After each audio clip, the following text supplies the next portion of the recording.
Hello, good morning, students. Today we will discuss class 11 JEE PYQS of fluid mechanics chapters. Let's see, start the topic JEE PYQS of fluid mechanics. Let's see problem number 1. A hollow spherical cell at outer radius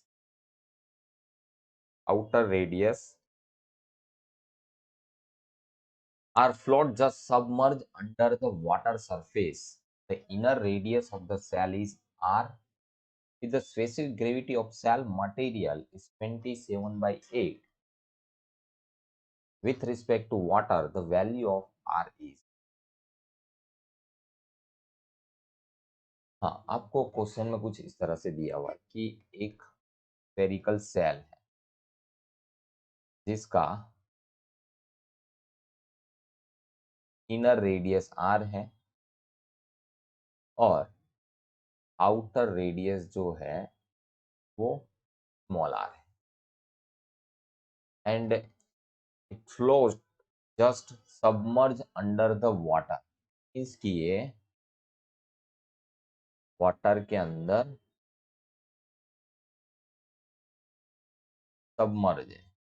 तो आप सभी को Archimedes principal के बारे में पता होगा। Archimedes principal ये कहता है कि when any body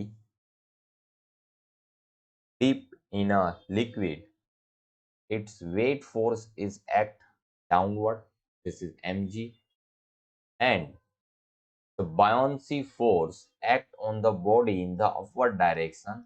This buoyancy force act due to a liquid displaced by body. Due to that, this force exert in the upward direction, and here this body is in equilibrium state. This is in a equilibrium यानी कि body ना तो नीचे जा रहा है ना तो ऊपर जा रहा है। दैट मीन्स कि बॉडी स्टेबल है।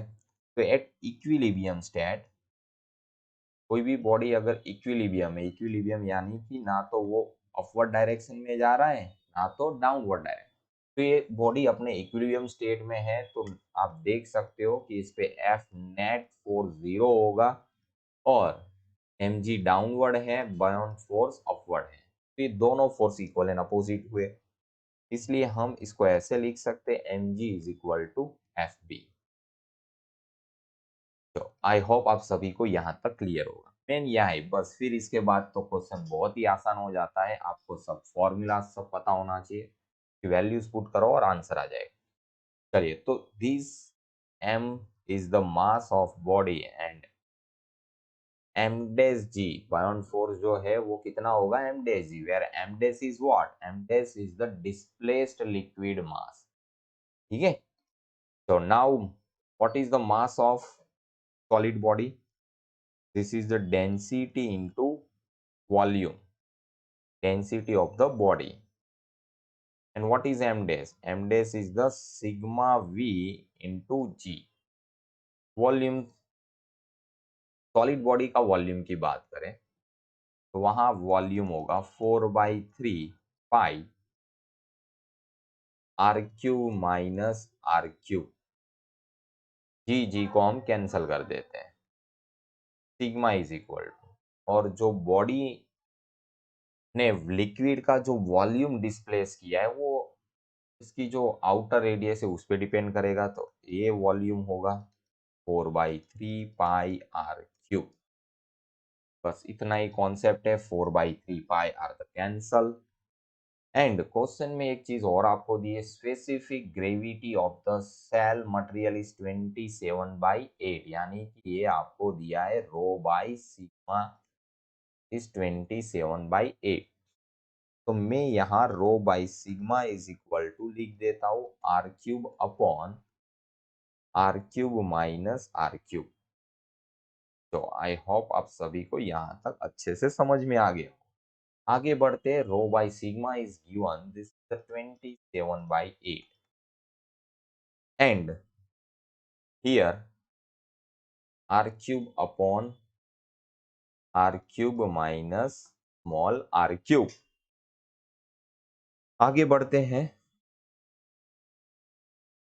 तो यहाँ ये जो 27/8 है, मैं इसको 8/27 लिख देता हूँ, तो ये हो जाएगा r cube minus r cube upon r cube. तो इससे आप ये आर क्यूब को आर क्यूब के डिवाइड में भी लिख सकते हो एंड ये स्मॉल आर क्यूब के डिवाइड में। तो आर क्यूब कैंसिल हो जाएगा, तो आपको बचेगा 1 minus r cube by r cube.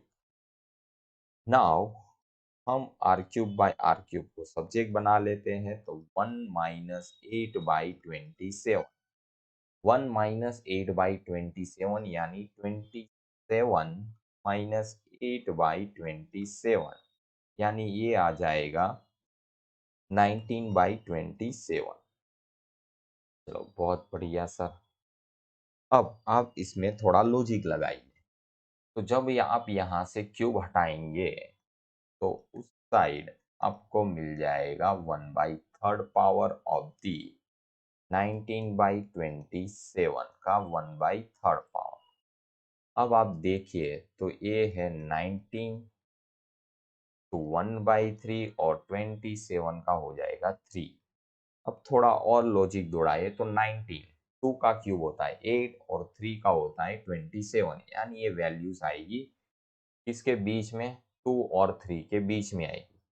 तो अप्रोक्सीमेट में मान लेता हूँ ये 19 का 2.7 आया और ये 3 है, तो यहाँ आपको ये आंसर समथिंग मिलेगा 0.9। तो ऐसा आपको 4 ऑप्शन दिया है, 4 ऑप्शन में देखोगे तो जो ज्यादा क्लोज है वो 8/9 आ रहा है। 8/9 आर सामने चला जाएगा। 8/9 आप करोगे तो इसका अप्रोक्सीमेट आंसर आपको मिलता है 0.888। तो फाइनल आंसर 4 ऑप्शन में से आप देखोगे तो 8/9 is the perfect answer of this solution. थोड़ा आपको दिमाग भी इसमें लगाना पड़ेगा। तो आई होप आप सभी को ये क्वेश्चन अच्छे से समझ में आ गया होगा। हाँ, ऑप्शन में हमें कुछ ऐसे दिया 8/9 आर, 4/9 आर, 2/3 आर, 1/3 आर। तो क्लियरली अगर हम चेक करते चले तो 1/3 होता है 0.3, 2/3 यानी कि 0.66 होगा, 4/9 यानी कि समथिंग 0.5 के अराउंड में आएगा। तो 8/9 is the perfect answer of this question. तो आई होप सबको समझ में आ गया होगा। आगे बढ़ते हैं क्वेश्चन नंबर 2 की ओर। Let's see on the screen.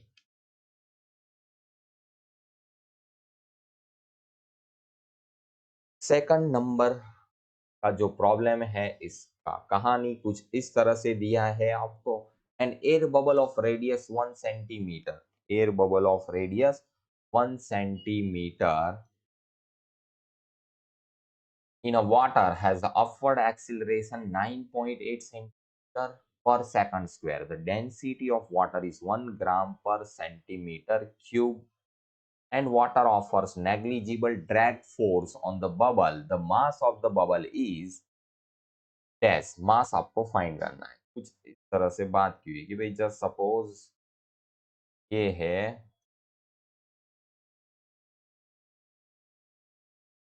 Water के अंदर बबल है, उसका रेडियस आपको दिया है, radius is given 1 centimetre. Acceleration, it same here, mg is downward direction, buoyant force in upward direction, and this is accelerating in upward direction 9.8 centimeter per second square, 9.8 centimeter per second square. This bubble is going in upward direction. So according to the laws, we can say that net force in the bubble is in upward direction। और यहाँ पे जो bubble है it is moving in the upward direction, so buoyant force which is greater than mg, so fb minus mg। तो now आगे देखते हैं, तो इसका एक्सेलरेशन दिया हुआ है विच इज ए, तो हम इसको लिख सकते हैं M and F B minus M G. F B को हम सब्जेक्ट बनाए तो एम ए प्लस जी। तो बॉयन फोर्स हम सब जानते हैं, buoyant force is the mass of displaced liquid. इसे कुछ इस तरह से हम लिख सकते हैं, now m dash is the mass of the displaced liquid। तो मास ऑफ डिस्प्लेस्ड लिक्विड होता है density of water into volume to g m a plus g. चलिए और आगे बढ़ते हैं, तो हम मास को सब्जेक्ट बना लेते हैं, mass of the bubble then rho W V G upon A plus. तो आई होप बच्चा पार्टी आप सभी को यहाँ तक क्लियरली समझ में आ गया हो। अब सब वैल्यूज पुट करना है आपको। तो mass is equal to density of water, अगर हम ग्राम पर सेंटीमीटर क्यूब में लेते हैं सीजीएस यूनिट में सब, तो इसका 1 होगा। वॉल्यूम की बात की जाए तो वॉल्यूम वॉल्यूम फाइंड करना है, तो वॉल्यूम के लिए देखो आपको रेडियस दिया है, तो volume is 4/3 pi r cube. ये हो जाएगा 4/3 और पाई की वैल्यू है 3.14 और आर का क्यूब करोगे 1 सेंटीमीटर तो 1 ही होगा। तो इसे सॉल्व करने पे आपका आंसर आएगा कुछ 4.19 सेंटीमीटर क्यूब। तो इसे मैं डायरेक्ट यहाँ पुट कर रहा हूँ 4.19 इंटू जी की वैल्यू हम 980 लिख सकते हैं अपॉन एक्सिलरेशन जो है वो 9.8 प्लस और ग्रेविटेशनल एक्सेलरेशन दिस इज 980, क्योंकि एक्सेलरेशन हम लिखते हैं जी इज 9.8 मीटर पर सेकंड स्क्वायर है। अगर आप इसको सेंटीमीटर में कन्वर्ट करते हो तो इट इज 980 सेंटीमीटर पर सेकंड स्क्वायर।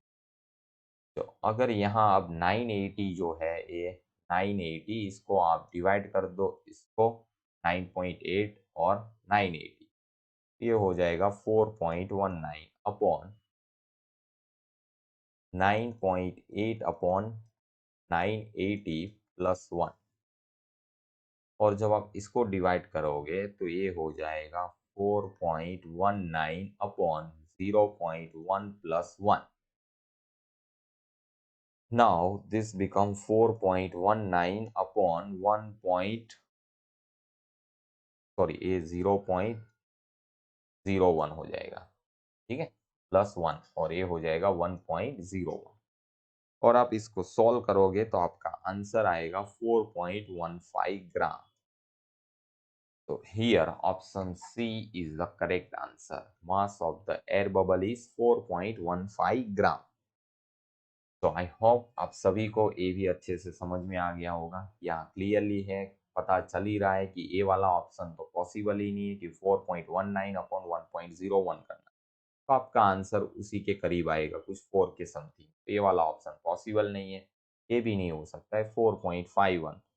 तो जो डिनोमिनेटर है की वैल्यू ज़्यादा है, तो इसलिए हम ये भी सोच सकते हैं कि 4.51 भी पॉसिबल नहीं है। करीब हमारा आंसर आएगा 4.15 ग्राम।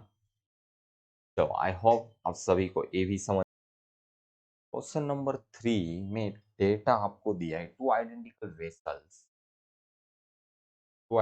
Vessels are kept on the ground and each contain the same liquid of density T. The area of the base of both vessels S, but the height of the liquid in one vessel is x1, the other is x2, and both cylinders are connected through a pipe of negligible volume very close to the bottom. The liquid flow from one vessel to the other until it comes to equilibrium at new height, changing energy of the system in the process. कहानी में कुछ इस तरह से दिया है आपको, दो वेसल है और जो कनेक्टेड है, नेग्लिजिबल वॉल्यूम, जो पाइप का वॉल्यूम है वो नेग्लिजिबल है। यहाँ मान लो यहाँ तक आपको फिलअप करके दिया है, तो दूसरे में जो हाइट है वो इतना है। Just suppose this is x1 and the another arm, the height of liquid is x2, but दोनों जो है वो आइडेंटिकल है। और यहाँ एक वाल्व रखा है या दोनों को सेपरेट करके रखा हुआ है। This is the condition and density of the liquid is T। ये आपको लेना है। Area of the vessel is S। Area कितना है? S है, density T। The one arm height is x1 and another arm is x2. Now ask if we open this valve and both vessels are connected to each other, what happen? The liquid is flow from a cylinder at one cylinder to another. The height there is more. The liquid is flow from higher cylinder, higher height of cylinder to lower height of cylinder. And ये flow कब तक होता है? जब तक दोनों में height same ना हो जाए। ये एक सेम हाइट पे लिक्विड का फ्लो स्टॉप हो जाएगा। ये दोनों में हाइट सेम हो जाएगा तब लिक्विड जो है उसका फ्लो स्टॉप हो जाएगा। तो यहाँ पे अगर हम according to conservation of volume, conservation of volume वाला लो अप्लाई करें तो पहले वॉल्यूम था V1 सिलेंडर में, दूसरे में था वॉल्यूम V2, और फाइनली जब दोनों वाल्व ओपन कर देंगे तो दोनों में जो फाइनल हाइट है दोनों में सेम आ जाएगी। एक्सेप्ट मान लो दोनों में सेम, फाइनल वॉल्यूम है 2VF हो जाएगा। फर्स्ट की बात करें तो S area and height x1। Second का बात करें तो S2 एरिया और हाइट है x2, यानी कि volume of second cylinder is V2 and 2 into VF यानी S इंटू XF। तो यहाँ से आप S को कैंसल कर सकते हो एंड फाइनल आप हाइट जो है सिलेंडर में लिक्विड का वो रहेगा आपका x1 प्लस x2/2। चलिए अब आगे हमें पूछा है change in energy of the system in this process. तो एनर्जी चेंज आपको पूछा है तो इसके लिए आप पहले सिस्टम का इनिशियल एनर्जी ले लो एंड देन फाइनल एनर्जी निकाल लो और उसका डिफरेंस ले लो, तो आपको मिल जाएगा चेंज इन एनर्जी। चलिए तो फर्स्ट हम कंसीडर करते हैं initial energy of the system. Initial energy कितना होगा? Initial energy of the system, this is the UI is equal to mgh1 plus m2gh2। या हम मास m1 ले लें क्योंकि दोनों में हाइट अलग अलग है तो मास भी लिक्विड का अलग अलग होगा। तो हम फर्स्ट की बात करें तो density is d into volume V1 gh1 plus second column की बात करें तो वहां density d volume V2 g into h2। Now put the value of D volume. Volume is V1. V1 volume कितना होगा? S into x1। G height की बात करें तो x1/2 होगा plus D V2 volume of the second column liquid is S into x2 density G and height is h2/2। चलिए तो यहाँ आपको सिस्टम का इनिशियल एनर्जी मिल जाएगा 1/2 DSG x1 square plus 1/2 DSG x2 square by 2। This is the initial energy of the system। Now what is the final energy? Final energy of the system निकाल लो। Final energy of the system is UF is equal to M2mg HF, final height. 2. Mass of the liquid in both column are equal. So we can note density into volume, and volume is what? S into XF. G as it is, and HF is the what? XF by 2. तो यहाँ से 2 आपका cancel हो जाएगा and you will get d as g x f square. This is the U F. चलिए, now you can know change in energy. Change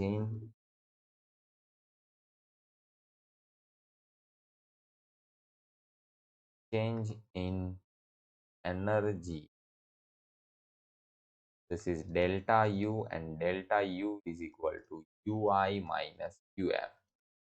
UI know 1 by 2 DSG x1 square plus 1 by 2 DSG x2 square minus DSG xf square. But xf is what? You already know.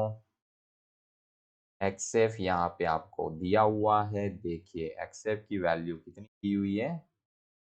x1 plus x2 by 2. Put the value. इसकी value हम put कर देते तो DSG x1 plus x2 by 2 का whole square. Now this will remain as it is. से solve करते हैं तो ये 1/4 बाहर आ जाएगा। DSG bracket a plus b का होल स्क्वायर इससे आ जाता है a square plus 2ab plus b square. तो इसे लिखेंगे हम x1 square plus 2x1 x2 plus x2 square. Now here 1/2 DSG x1 square plus 1/2 DSG x2 square minus, अगर हम इसे अंदर मल्टीप्लाई करते हैं तो 1/4 DSG x1 स्क्वायर। 2 यहाँ कैंसल हो जाएगा तो ये बन जाएगा 1/2 DSG x1 into x2 minus 1/4 DSG x2 square.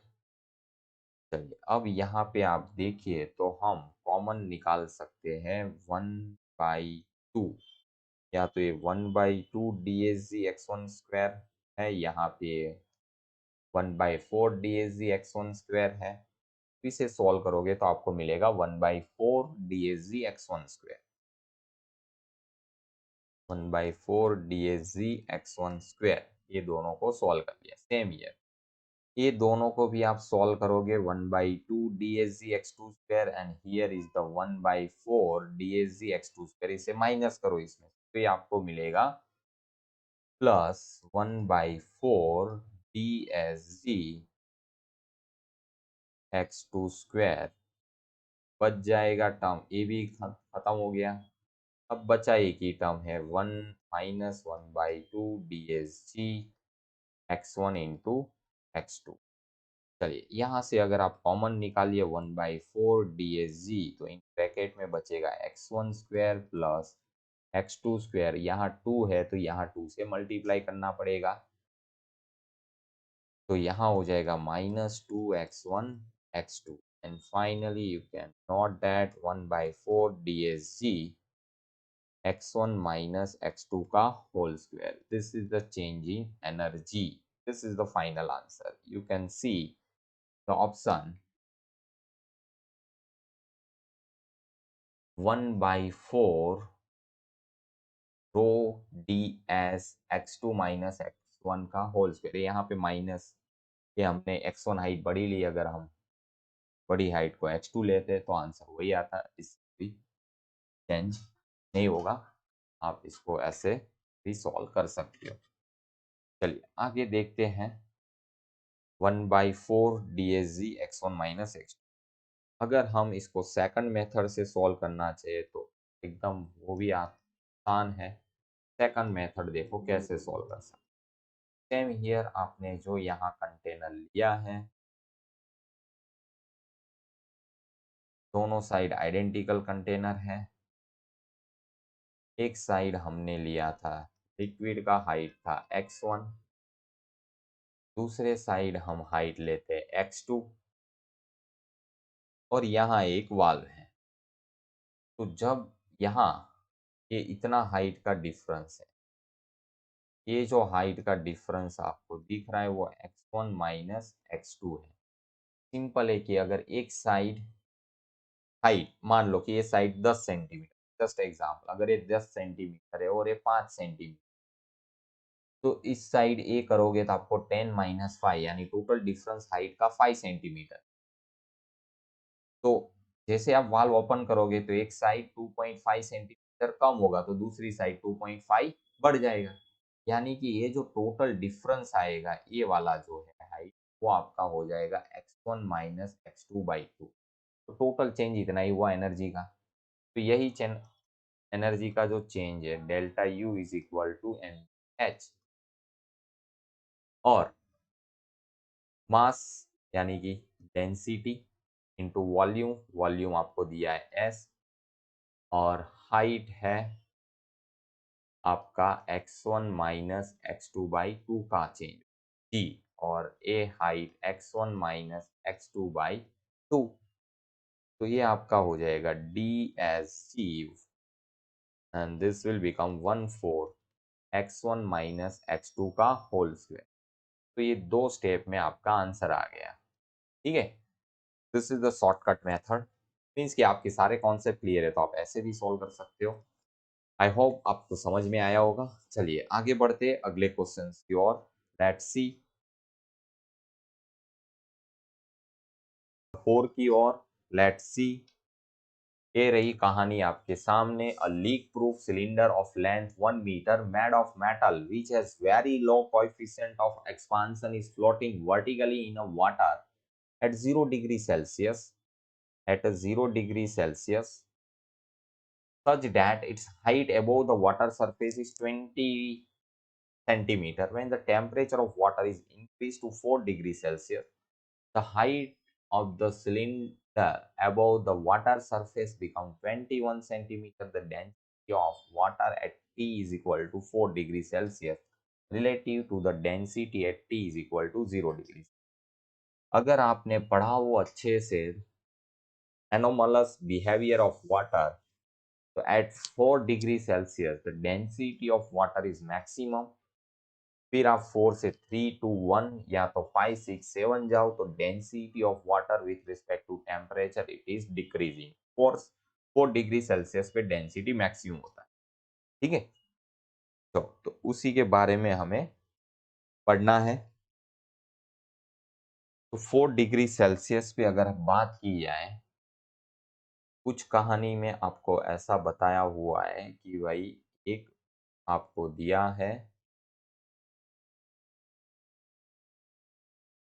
Liquid का बीकर है, इसके अंदर वाटर भरा हुआ है और इसके अंदर एक सिलेंडर रखा हुआ है। क्या रखा हुआ है? सिलेंडर।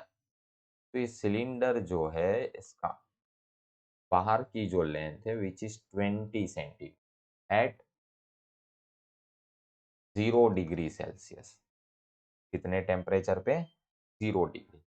तो 0 डिग्री सेल्सियस पे अगर आप देखो तो ये भी यहाँ पे equilibrium, for condition of equilibrium its mg act towards the downward and buoyant force act in the upward direction। buoyant force किसकी वजह से लगता है तो वो भी आप जानते हो, जितना मास लिक्विड का सिलेंडर ने डिस्प्लेस किया होगा उतना ही लिक्विड का मास इस सिलेंडर के ऊपर एक फोर्स लगाता है इन द अपवर्ड डायरेक्शन में। This is called buoyant force. तो सेम ईयर एट इक्विलिब्रियम आप लिख सकते हो, एट इक्विलिब्रियम 0 डिग्री सेल्सियस, तो mg is equal to buoyant force.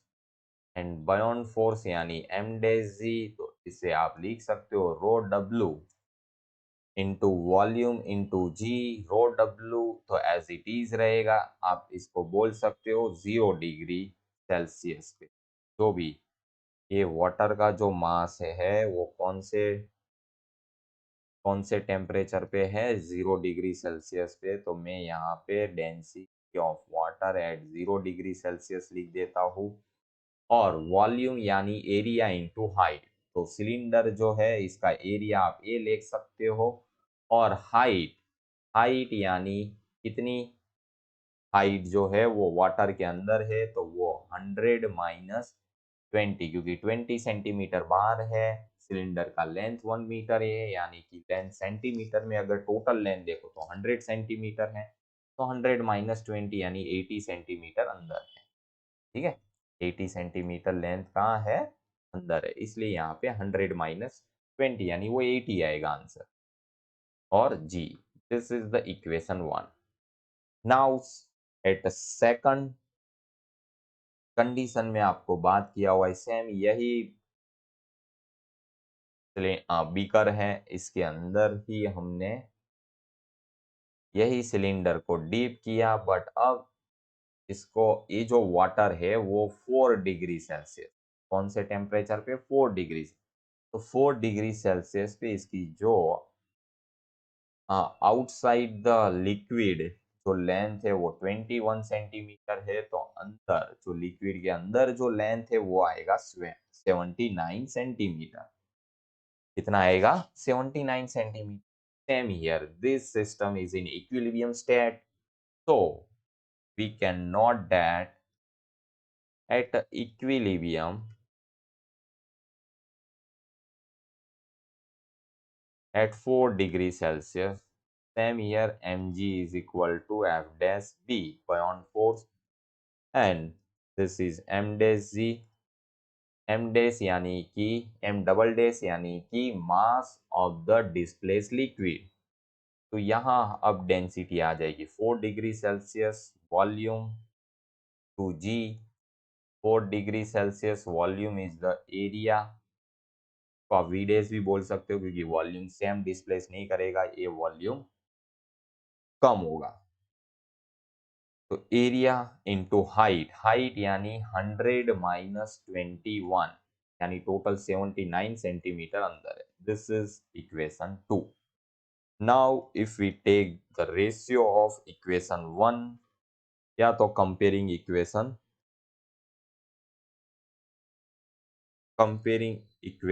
1 and equation 2, we get rho 0 degree Celsius area 80, G is equal to rho 4 degree Celsius, rho at 4 degree Celsius area 79 into G।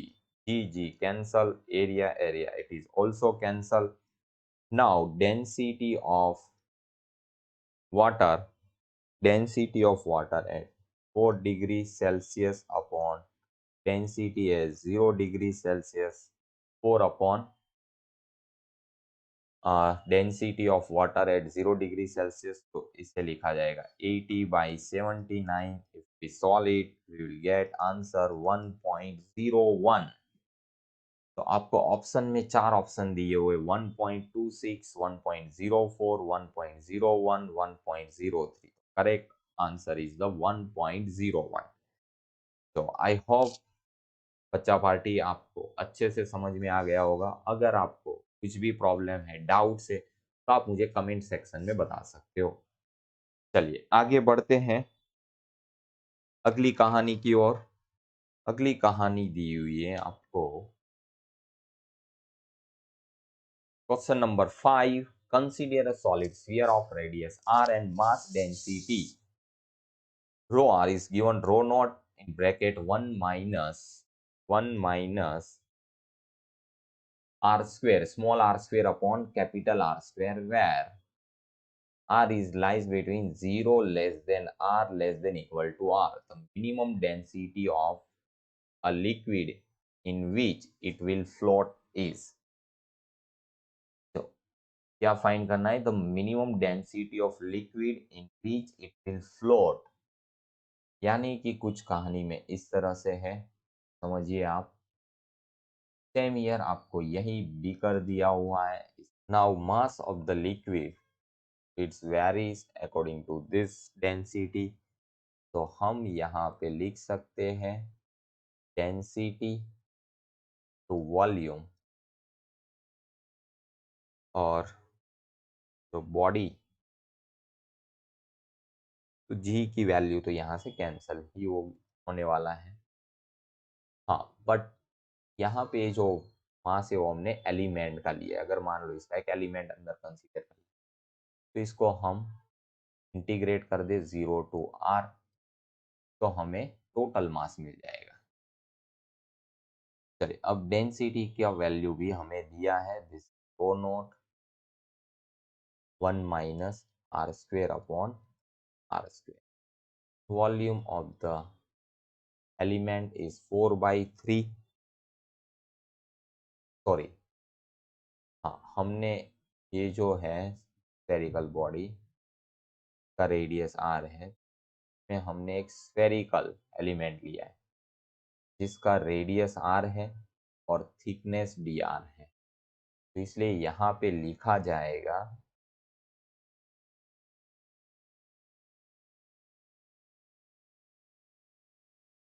4/4 pi r square into dr, और mass of the displaced liquid it is 4/3 to pi to r cube into density of the liquid, density of the liquid into volume।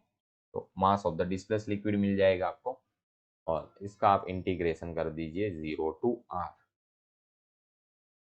तो अब यहाँ देखा जाए तो 4 पाई cancel, are square अंदर multiply हो जाएगा, रो नॉट बाहर आ जाएगा, इंटीग्रेशन 0 टू r।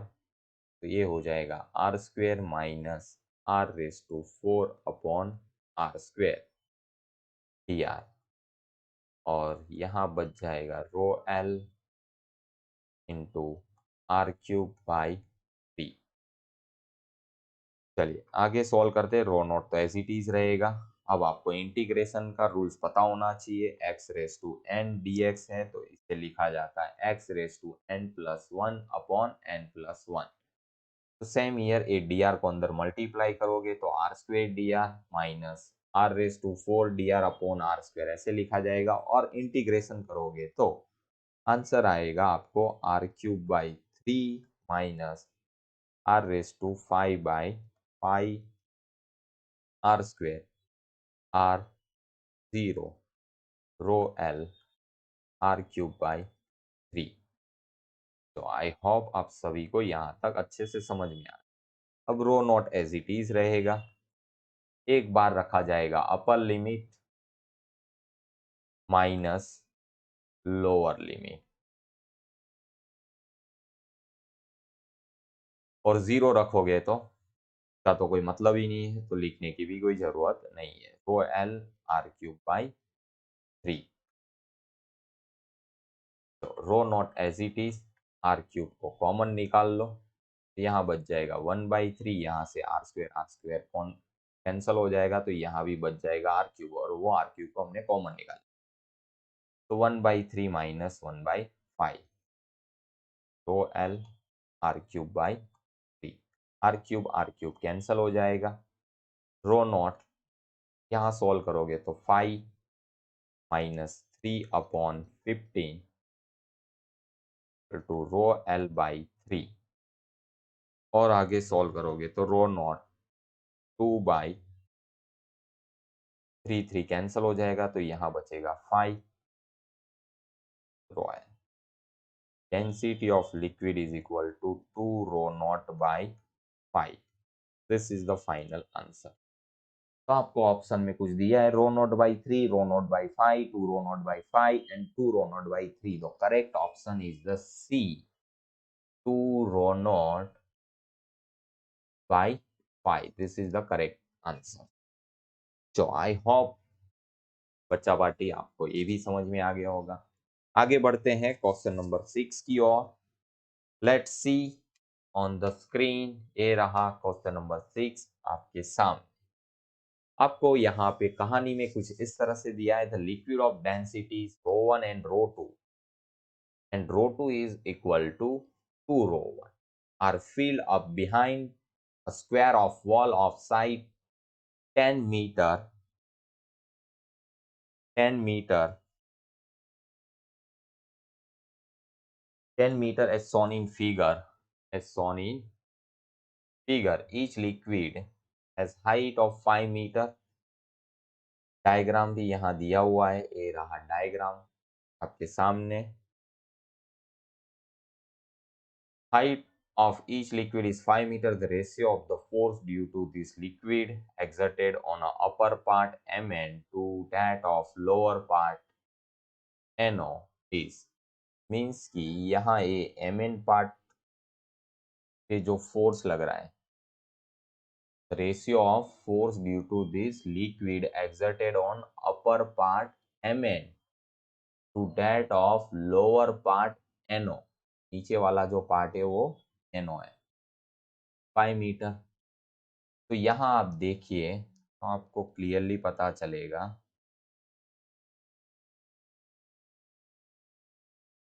कि ये जो यहाँ लिक्विड है कि जो अपर पार्ट है, अपर पार्ट पे एटमॉस्फेरिक प्रेशर लग रहा है, बट इसको मैं जीरो मान लेता हूँ। क्या मान लेता हूँ? जीरो, ताकि कैलकुलेशन तो प्रेशर हम मान लेते जीरो है अपर सरफेस। यहाँ जो प्रेशर है अपर सरफेस पे वो जीरो है। यहाँ प्रेशर P2 है और लोअर पे प्रेशर है P3। ठीक है, तो अब force on upper part find करना है। फोर्स ऑन अपर पार्ट आपको फाइंड करना है, तो इसके लिए लिख सकते हो force on the upper part is, pressure is equal to होता है फोर्स अपॉन एरिया। तो हम लिख सकते हैं F is equal to p a. F is equal to p a, this is the force on a Mn part. और ये average pressure आप ले लो P1 plus P2 by 2 into area. तो P1 प्लस P2, P1 को हम zero लिए हैं, P2 अगर आप फाइंड करना चाहो तो वो होगा रो जी एच। पहला लिक्विड जो है इसका डेंसिटी है ρ1 और हाइट है 5 मीटर। P1 तो जीरो है, पहला वाला ρ1 जी एच, एच यानी 5 by 2, this is A1, then you will get this is 5 by 2 ρ1 g. This is the equation और एरिया भी आएगा, this is equation 1। Now force on the lower part, lower part के लिए same here, F is equal to NO equal to PA। तो वहां pressure देखो P2 plus P3 by 2, ये दो प्रेशर लग रहे हैं ना, P2 और हमें P3 फाइंड करना है। तो एक तो जो लिक्विड है जिसका 5 metre height plus g rho two g 5, यानी P3 जो होगा में ρ1g 5 प्लस रो टू यानी 2 ρ1 यानी 2 ρ1 2 इंटू 5 10 यानी 10 ρ1g।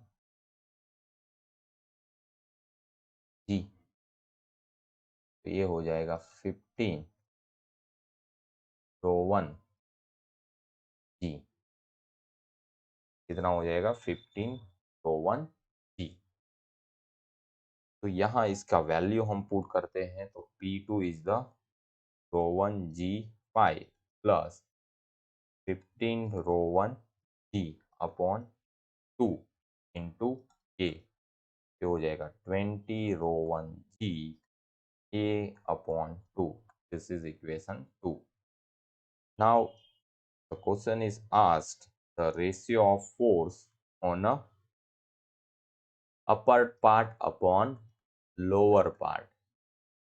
तो यहाँ आप दोनों का रेशियो ले लो, pi by 2 rho 1 A g upon 20 rho 1 A g by 2 rho 1 A g, cancel 2 2 cancel, पे आ जाएगा 1/4, आंसर आएगा 1/4. So here you can see the option D is the correct answer, 1/4. तो आई होप आप सभी को ये भी समझ में आया होगा। आगे बढ़ते हैं क्वेश्चन नंबर 7 की ओर, लेट्स सी।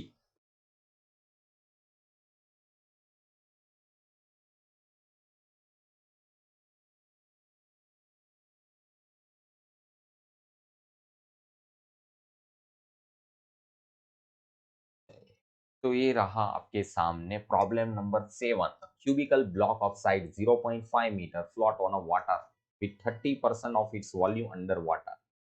एक आपको क्यूब दिया है जिसका साइड लेंथ दिया है 0.5 मीटर, ना दिया है लेंथ 0.5 मीटर। अगर मैं इसको सेंटीमीटर तो 50 सेंटीमीटर। क्यूब दिया है, क्या दिया है? क्यूब। अब ये जो क्यूब है वो वाटर के अंदर है, बट इसका कितना वॉल्यूम वाटर के अंदर है? तो 30%। कितना वॉल्यूम अंदर रखा है आपने वाटर के अंदर? इसका 30% वॉल्यूम अंदर है, ठीक है। ये जो वॉल्यूम है this is the 30% of cube volumes are submerged within the water. Now ask what is the maximum weight that can be put on the block without fully submerge it under water. यानी कि अब आपको बोल रहे हैं कि भाई आप इसके ऊपर कितना मास रखो हैं ताकि ये फुल्ली सबमर्ज हो जाए। क्या हो जाए? Fully submerge.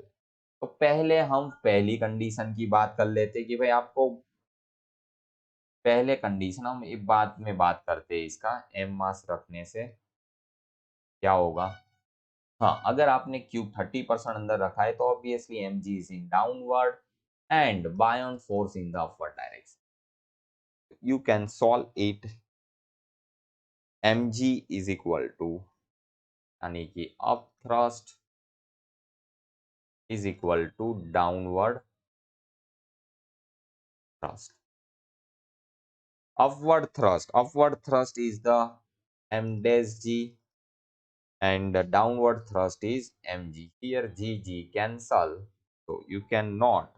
M dash is what? M dash is the mass of liquid displaced by the cube, and its mass is density of liquid into volume of the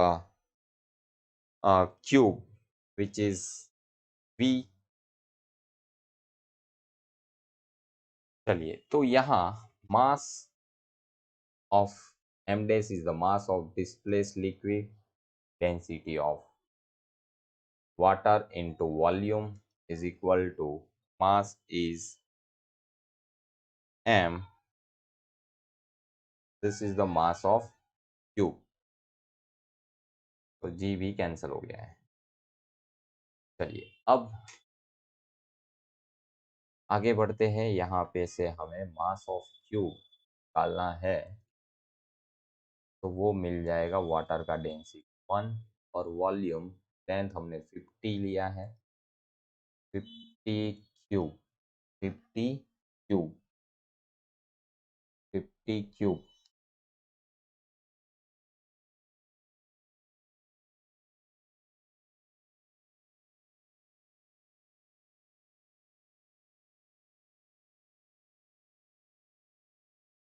और यहाँ पे जो लिक्विड प्लेस्ड है उसका 30% का ये 30%, यानी कि 30/2 100, क्योंकि कितना वॉल्यूम सिर्फ सबमर्ज है 30% ऑफ वॉल्यूम ऑफ क्यूब। यहाँ 30% लिख दो वॉल्यूम, भी आप लिख सकते हो 30% ऑफ वी। चलिए, तो ये मिल जाएगा आपको मास ऑफ क्यूब। अब इसको इक्वेशन 1 भी बोल सकते हो। अगर आगे बढ़े तो आगे अब आपको बोल रहे हैं कि अब इसके ऊपर एक m मास का ऑब्जेक्ट रखो। अगर आप अब m मास का ऑब्जेक्ट रखते हो तो ये जो क्यूब है वो फुल्ली सबमर्ज हो जाए। क्या हो जाए? Fully submerge. तो ये m कितना हम रखें ताकि ये क्यूब पूरा सबमर्ज हो जाए? इसके लिए आपको सेम ईयर वही at equilibrium state mg downward direction and buoyant force कहाँ आएगा? Upward direction. तो यहाँ आप लिख सकते हो when mass m is put on the cube will fully submerge in a water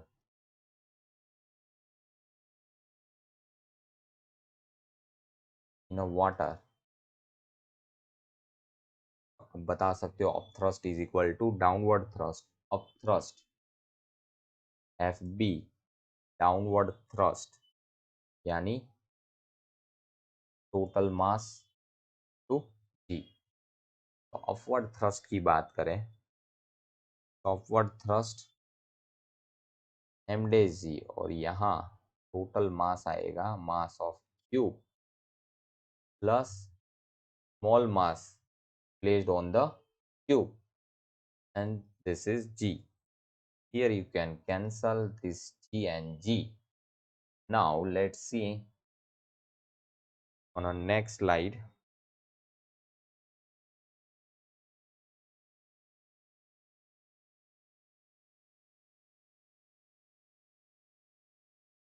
Here cannot the mass of displaced volume of liquid is 50 cube, density of water is 1. चलो हो गए। This is m cube plus m। अगर हम m को subject बना ले 50 cube minus mass of m cube, 50 का cube और m क्यूब हमने आगे फाइंड किया है, क्यूब इंटू 30/100। 50 क्यूब को कॉमन निकाल लो तो 1 माइनस बाई 100। 50 यानी 50 इंटू 50 इंटू 50, और यहाँ 100 यहाँ मल्टीप्लाई हो जाएगा तो 70/100। 0 0 cancel. 50 into 50 2500 and 7 into 5 yani 35. If we solve it, we'll get 87,500 gram.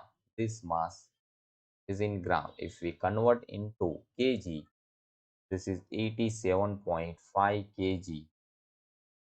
This is the final answer. You can see here the answer 87.5 kg. B is the correct answer. चलिए आगे बढ़ते हैं। Question number 8, submarine experience. Submarine experience.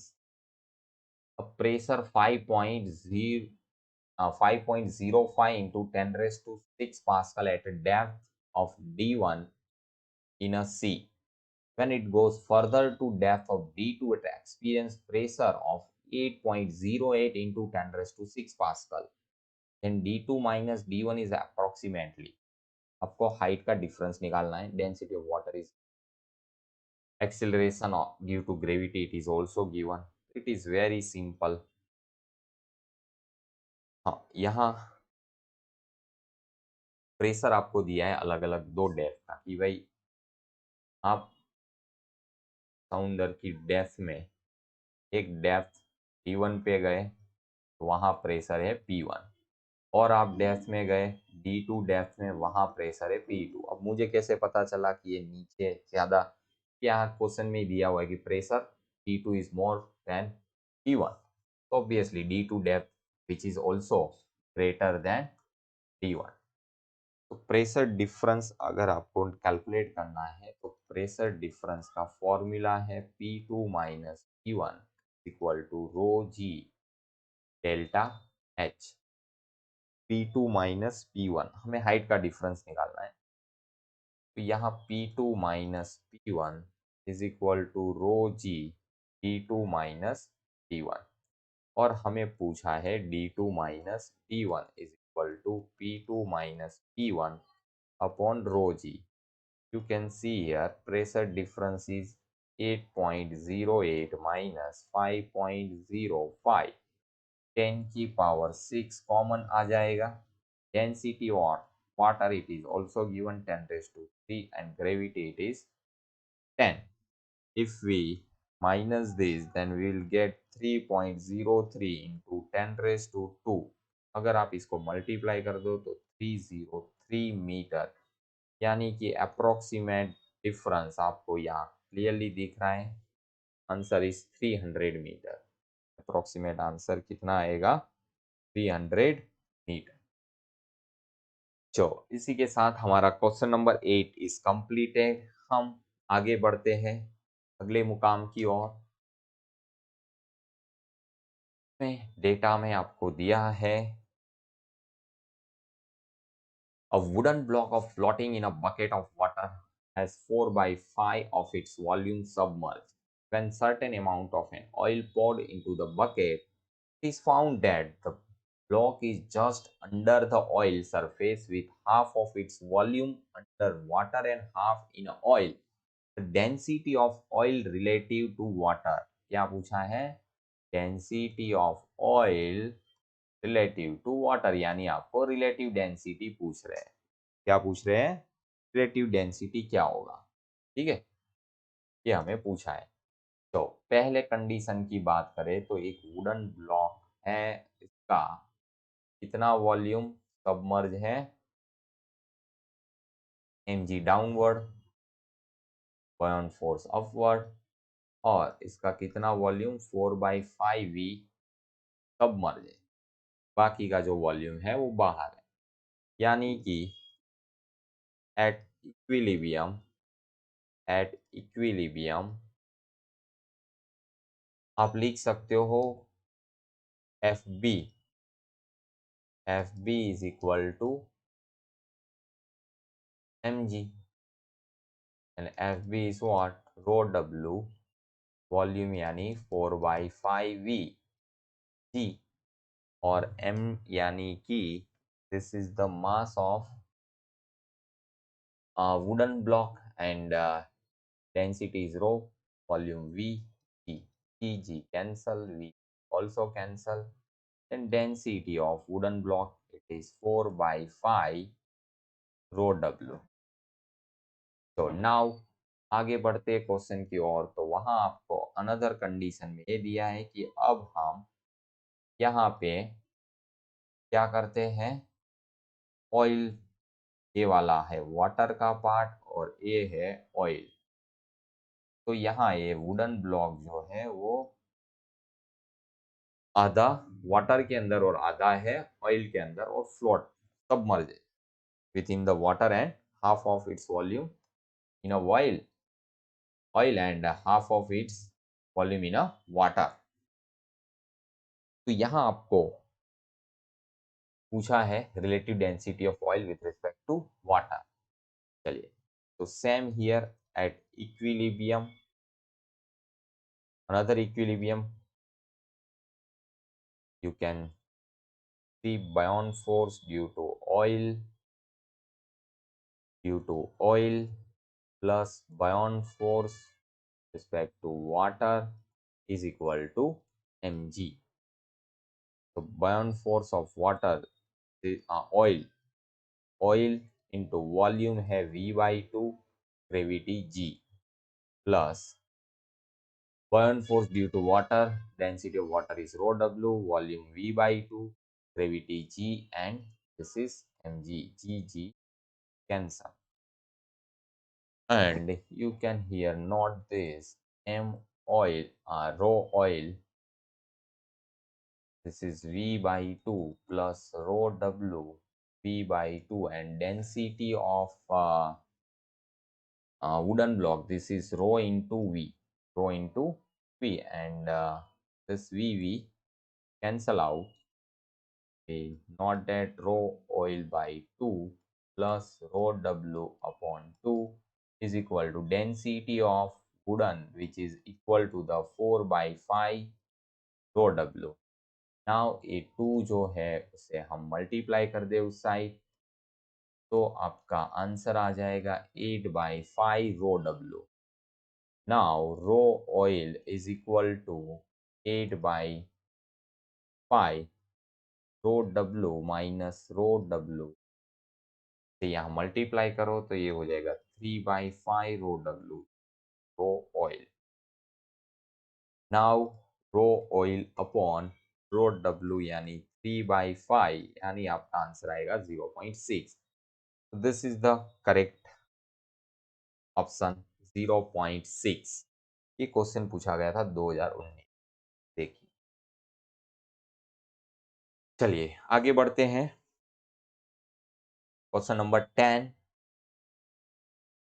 ये रहा data आपके सामने. कहानी में आपको दिया है कि a load of mass m kg is suspended from a steel wire of length 2 meter and radius 1 mm in a Searles experiment, apparatus experiment. The increase in length produced in the wire is 4 mm. Now the load is fully immersed in a liquid of relative density 2. Relative density दिया है liquid का 2 और density of material आपको दिया है 8. Length की बात करें 2 मीटर है, radius is given, this is 1 mm, और हमें बताना है the new value of increase in length of the steel wire, यानी कि डेल्टा एल आपको दिया है 4 mm और आपको डेल्टा एल डैश बताना है. Delta L dash, delta L यानी क्या है पहले वो समझ लीजिए. यहाँ पे आपने एक वायर लिया, इसको हैंग किया और इसके नीचे एक आपने एम मास का ब्लॉक लगाया, तो ऑब्वियसली इसमें टेंशन क्रिएट होगा, tension in the upward direction. और ये जो वायर आपने हैंग लगाया है यहाँ पे 2 मीटर लेंथ का, इसका लेंथ बढ़ेगा. This is delta l and we already know the sigma is equal to y into epsilon. Here sigma is equal to force upon area, but यहाँ टेंशन है तो हम tension by a to delta l by l ऐसे लिख सकते. तो एक चीज बहुत ही क्लियर है कि भाई टेंशन जो है which is equal to the m g. Tension किसके बराबर होता है यहाँ, t is equal to m g, और जितना टेंशन ज्यादा उतना एलोंगेशन ज्यादा होगा. तो यहाँ जो टेंशन है, टेंशन को हम ऐसा बोल सकते हैं कि which is directly proportional to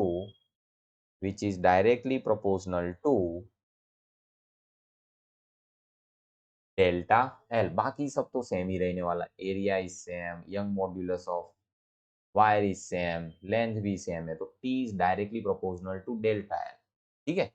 हाँ, अब सेकंड कंडीशन में क्या बोल रहे हैं कि भाई यही सिस्टम है, इससे आप क्या कर रहे हो, इसको आप सबमर्ज कर रहे हो विथ इन द लिक्विड. कहाँ सबमर्ज किया, लिक्विड के अंदर. तो ऑब्वियसली टेंशन यहाँ तो अपवर्ड डायरेक्शन में ही रहेगा. mg still is in act in a downward direction, but यहाँ एक और फोर्स लगेगा, buoyant force in the upward direction. Increase in length produce wire in 4 mm when it is in air medium. Now the load is fully immersed in a liquid of relative density 2 and relative density of material of load is 8 mm. The new value of increase in length of the steel wire. तो delta L dash हमें पूछा है liquid के अंदर अब कितना होगा, तो ऑब्वियसली ये इससे तो कम ही होगा।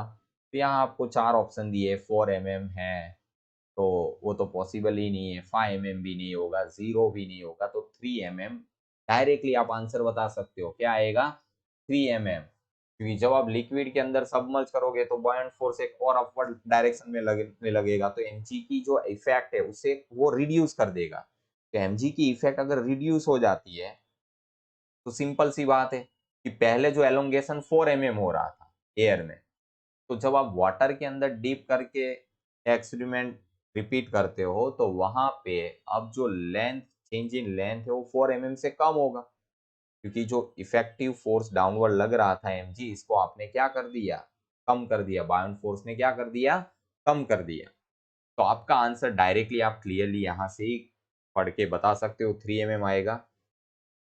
हाँ, बट अगर हम एक्चुअल में सॉल्यूशन देखें कि भाई कैसे 3 mm आता है, तो लेट्स सी द सॉल्यूशन। बाकी आपको ये जो कॉम्पिटिटिव एग्जाम होता है उसमें ऐसे ही आपका दिमाग का यूज देखा जाता है कि भाई आप कैसे अपने दिमाग को सर्टेनली एकदम इंस्टेंटेनियसली आप कैसे इसको आंसर मैक्सिमम आंसर करेक्ट करते हो, यही चेक किया जाता है। आपका दिमाग का जो है वो मेजरमेंट किया जाता है। चलिए, बाकी सॉल्यूशन तो इसका बहुत ही लॉन्ग सॉल्यूशन है, इतना टाइम भी वहां नहीं होता है, तो वहां पे हमें ज्यादा ही दिमाग ही दौड़ाना होता है कि भाई कैसे इसको सॉल्व किया जाए। Let's see. The tension is directly proportional to mg, is directly proportional to delta L and tension is directly proportional to mg। चलिए, अब हम बात करते हैं, तो ये जब लिक्विड में सबमर्ज करते हैं तो एट अ इक्विलिब्रियम में क्या होगा? एट इक्विलिब्रियम में टेंशन फोर्स अपवर्ड डायरेक्शन में plus buoyant force is equal to mg। दोनों फोर्स अपवर्ड है इसलिए एक साइड, और mg है वो डाउनवर्ड है। चलिए, तो मैं यहाँ टी डैश को सब्जेक्ट बना लूँ, तो mg minus m dash g। m यानी मास of the block and m dash is the mass of displaced liquid, ये चीज याद रखना। चलिए, तो यहाँ मैं लिख सकता हूँ, ये है mg minus density of liquid into volume into g। Now I can solve more than this density of liquid into volume जो होता है, वॉल्यूम यानी मटेरियल जो बॉडी का ब्लॉक का जो वॉल्यूम डेंसिटी है, this is rho m is equal to mass upon volume, then volume is what? M by rho M.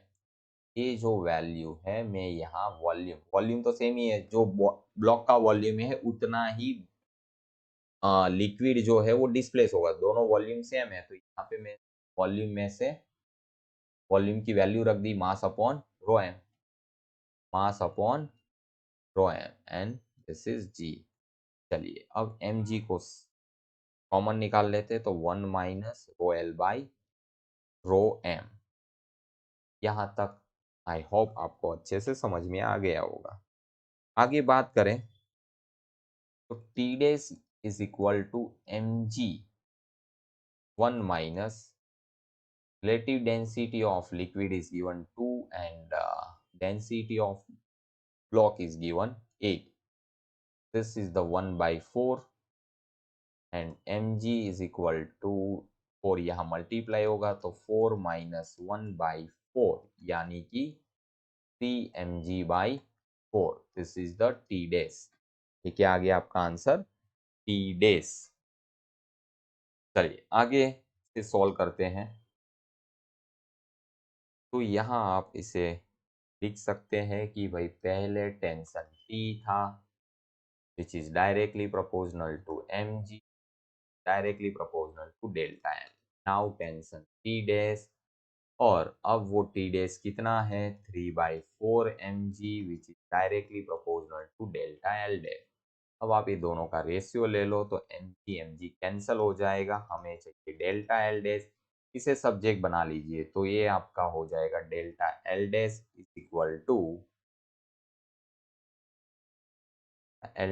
Equal to delta L into 3/4.